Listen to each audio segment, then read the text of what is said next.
that was, yeah, amateur to say the least. So just frustrating, you know. That it's not like he was trying to pass. There was no room. Valtteri was in front. I was on the outside, so there's no room. But I don't think he likes, obviously, when a teammate gets in front of him. So, you know, you got the whole race to try and repair a mistake, but the pass was never on. It wasn't even a pass. It wasn't an attempt. It was just a very poor mistake.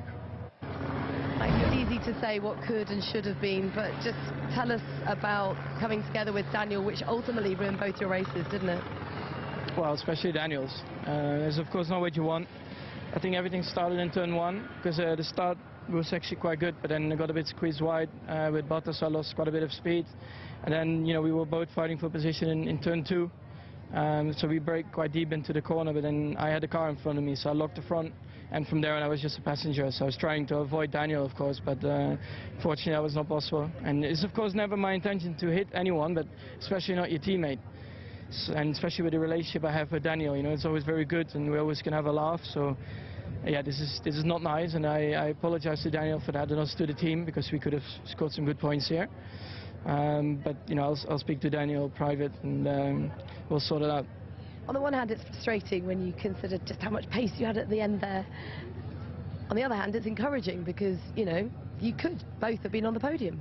Yeah, it's just hard to pass here, so I'm not sure if we really could have been on the podium, but at least we could have been close to it. Like, at the end of the day, I was, but it just took me 10 seconds more to catch up. But yeah, positive Sunday in that way. Of course, not nice what happened in the beginning of the race, so of course not happy with that, but at least the car is moving forward. An impressive long run on those super softs from you as well. Yeah, I was surprised, but the balance was good. As soon as Bottas disappeared, actually, the balance got better and better. And Christian Horner joins us now. Christian, a disappointing afternoon at the office, I would think. Yeah, very frustrating, because you know, we've effectively lost Daniel, and you know, the same move has given Max himself a penalty and compromised his race. So from a team point of view, you know, really frustrating. And you know, what you would never want to see, of course, is teammates you know, touch and result that happened today. We heard Max basically saying this, and he said sorry. You know, he's saying sorry effectively. Do you think that the relationship is strong between the two drivers, and that Daniel will just go, listen mate, don't do that again, and you know, and you'll move on from there? Absolutely. I mean, you know, you see he's just gone in too deep into turn two. He's made a mistake. He's locked up. You see on the left-hand side here, he's just, and to be honest with you, if Daniel hadn't have been there, I don't think he would have made the corner.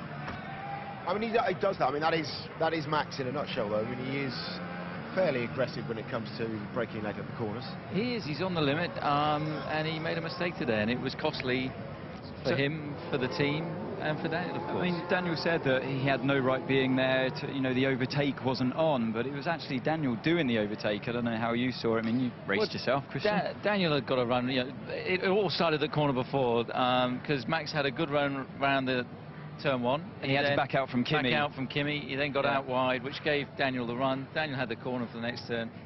He should have conceded there. He tried to win it back and just got in a bit too deep. And I think he stuck his hand up and gone, you know, I'm sorry, I made a mistake, and you know, we'll accept that. I'm sure Daniel will accept that. They've got a great respect between the two of them.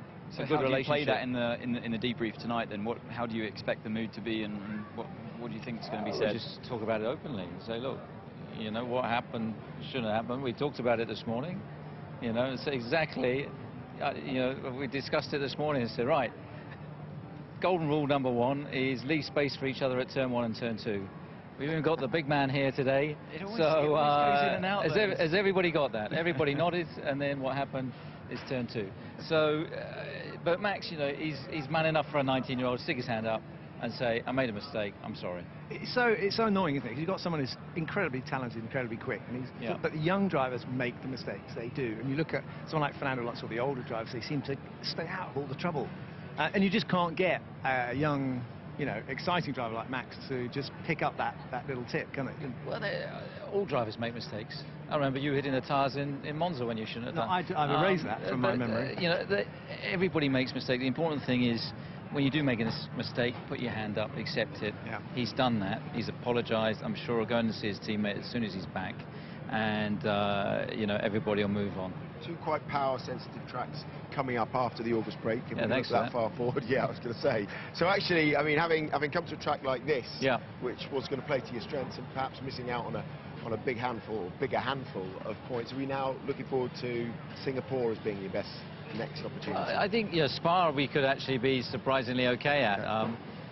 Austria, you know, we were competitive. Sure. We didn't expect to be competitive there. So, and the car was, I mean, it was great in the race here today. If you look, including the penalty, if you deduct the penalty, it would have been only a couple of seconds behind Sebastian. So, you know, I think a podium was absolutely achievable today, and hopefully the momentum we can keep building over the next couple of events. We've got to take some penalties, engine penalties at some point as well, and tactically we need to look at when we may serve those. I think you were saying when you're coming into this race, it's what, 2 points between you and Ferrari for the last 4 races. Yep. So I mean that would show that the graph is going in the right direction. You're confident that's the case? Right up until today, yeah. But no, I think in performance, you know, it's been a good weekend for the team in terms of getting performance on the car.